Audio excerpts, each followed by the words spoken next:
नमस्कार दोस्तों, आप सभी लोगों का एक बार फिर से आपके अपने YouTube channel massive skill GK में स्वागत है। आज के इस वीडियो में मैं आप सभी लोगों को टॉप 10 जनरल नॉलेज के ऑब्जेक्टिव क्वेश्चन और उसके आंसर्स डिटेल में बताऊंगा, तो प्लीज़ वीडियो को पूरा एंड तक ज़रूर देखिएगा। हमारा आज के वीडियो का टॉपिक क्या है, तो भाषा और लिपि। तो इससे रिलेटेड जो भी एग्ज़ाम में इंपॉर्टेंट क्वेश्चन आता है उसको हम लोग अटेंड करेंगे। तो हमारा पहला क्वेश्चन क्या है, काफ़ी ज़्यादा इंपॉर्टेंट है कि किस लिपि को सभी लिपियों के जन्मदाता कहा जाता है। खरोष्टी लिपि, ब्राह्मी लिपि, मोडी लिपि या नागरी लिपि।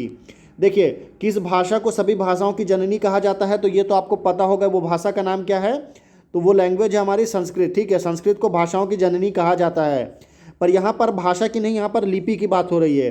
तो कौन सी लिपि को सभी लिपियों की जन्मदाता कहा जाता है, तो वो ब्राह्मी लिपि है। तो बी आपका करेक्ट आंसर है। ब्राह्मी लिपि वही लिपि है जिसमें कि अशोक के शिलालेख जो है वो ब्राह्मी लिपि में ही मिले थे।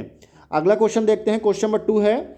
सेम क्वेश्चन है कि अशोक के शिलालेखों की क्या लिपि थी, देवनागरी, गुरुमुखी, खरोष्टी या ब्राह्मी। तो वो थी ब्राह्मी लिपि। तो डी आपका करेक्ट आंसर हो गया। क्वेश्चन नंबर 3 है कि भारत की तीसरी सर्वाधिक बोली जाने वाली भाषा कौन सी है, तेलुगु, बांग्ला, मराठी या तमिल। देखिए, इंडिया में जो थर्ड लार्जेस्ट लैंग्वेज, जो सबसे ज़्यादा कौन सी बोली जाती है, तो सबसे ज़्यादा इंडिया में हिंदी बोली जाती है। ठीक है, इंडिया में हिंदी सबसे ज़्यादा बोली जाती है। उसके बाद आता है कौन सा, तो उसके बाद आता है आपका बांग्ला, यानी कि जो पश्चिम बंगाल में जो बोली जाती है वो बांग्ला है, तो वो दूसरी है। उसके बाद तीसरे नंबर पे आपका तेलुगु है। तो ए आपका करेक्ट आंसर है। और तेलुगु को लैंग्वेज ऑफ द ईस्ट भी कहा जाता है। अगला क्वेश्चन है हमारा, क्वेश्चन नंबर 4 है कि चोल शासकों की भाषा क्या थी, तमिल, संस्कृत, कन्नड़ या तेलुगु।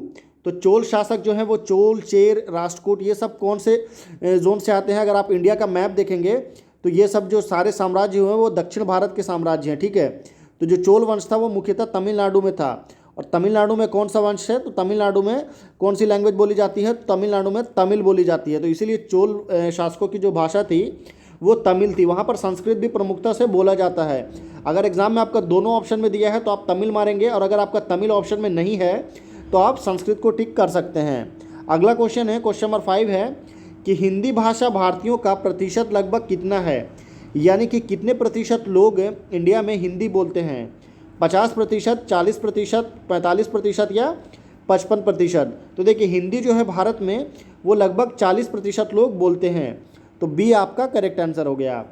अगला क्वेश्चन है, क्वेश्चन नंबर 6 है कि भारतीय भाषाओं में हिंदी के बाद विश्व की कौन सी भाषा अधिकतम बोली जाती है, मलयालम, तमिल, तेलुगु या बांग्ला। तो मैंने आपको पहले बताया था कि भारतीय भाषाओं में बात हो रही है। यहाँ पे अगर भारतीय भाषा में बात हो रही है इसलिए हम इंग्लिश को काउंट नहीं करते हैं। ठीक है, जब कभी भी हम इंडियन लैंग्वेज की बात करते हैं तो इंग्लिश काउंट नहीं होता।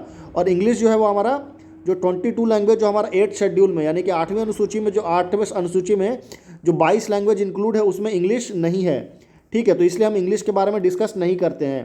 तो यहाँ पे दिया भारतीय भाषाओं में हिंदी के बाद, तो सेकंड नंबर पे मैंने आपको बताया था बांग्ला और तीसरे नंबर पे तेलुगु। तो डी आपका करेक्ट आंसर है। क्वेश्चन नंबर 7 है कि गोवा की स्वीकृत राजभाषा क्या है, कोंकणी, गुजराती, मराठी या पुर्तगाली। तो देखिए, गोवा में जो लोग हैं, गोवा की जो राजभाषा है या जो सरकारी भाषा है वो कोंकणी है। तो ए आपका करेक्ट आंसर हो गया। तो गोवा से आपका कोंकणी हो गया। गुजराती जो है वो आपका कहाँ का है, तो वो गुजरात का है। काफ़ी सिंपल है, ये ज़्यादा टफ नहीं है। मराठी आपका महाराष्ट्र का है। और पुर्तगाली भी आपका गोवा में, पुर्तगाली लोग जो आए थे तो वो गोवा में पुर्तगीज बोलते थे। पर अभी जो गोवा में है जो स्वीकृत राजभाषा वो कोंकणी है। क्वेश्चन नंबर 8 है कि कौन सी भाषा देव भाषा है, यानी कि इन चारों में से कौन सी भाषा है जिसको कि देवताओं की भाषा कहा जाता है। तो काफ़ी सिंपल है, हिंदी, खड़ी भाषा, संस्कृत या पाली। तो वो है आपका संस्कृत। संस्कृत को देव भाषा कहा जाता है। अगला क्वेश्चन है, क्वेश्चन नंबर 9 है कि भारत का प्राचीन भाषा कौन सी है, भारत की सबसे पुरानी भाषा कौन सी है, संस्कृत, हिंदी, पाली या प्राकृत। तो इंडिया की जो सबसे पुरानी भाषा है वो संस्कृत है। अगला क्वेश्चन है हमारा, क्वेश्चन नंबर 10 है कि केंद्रीय भारतीय भाषा संस्थान कहाँ पर स्थित है। केंद्रीय भारतीय भाषा संस्थान ये कहाँ पर स्थित है, मैसूर में, हैदराबाद में, वाराणसी में या उज्जैन में। तो ये जो लैंग्वेज रिसर्च सेंटर जो है वो मैसूर में स्थित है। तो ए आपका करेक्ट आंसर है। हमारा 10 क्वेश्चन कंप्लीट हो चुका है। वीडियो कैसा लगा आप नीचे ज़रूर कमेंट करके बताइए। चैनल को ज़रूर सब्सक्राइब करिए। फिर मिलते हैं अगले वीडियो में, तब तक के लिए धन्यवाद।